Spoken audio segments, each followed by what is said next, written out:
Hey friends, welcome back to my YouTube channel. In this video tutorial, I will show you how to fix Runescape game stuck on signing in forever.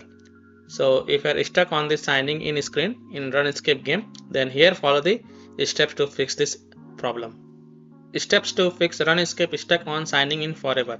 So step 1 is to you can install any VPN from internet, for example Proton VPN or any other VPN, and then launch the VPN and select different location. You can connect to a location like the US, Canada or the UK. So you can install a Proton VPN. So go to this protonvpn.com and then you can download the Proton VPN by clicking on this download and then select Windows operating system and then click on download for Windows and select Windows 11 or Windows 10.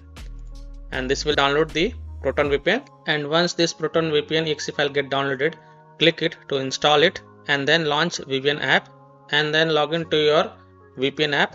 If you do not have the account, then create an account and then log into your VPN account, and then you can select a different location than your current location, for example US, Canada or the UK.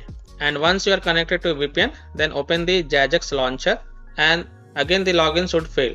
But in step 4, close the Jagex launcher and then disconnect the VPN. So disconnect the Proton VPN or simply turn off your VPN and then open the Jagex launcher again, login in, and this time you will successfully get logged in and then you can play the Runescape game. So by following these steps, you can easily fix Runescape game stuck on signing in forever problem. So that's all for this video. If this video helped you, then please like and share this video and also subscribe to my YouTube channel to get the latest updates. Thank you.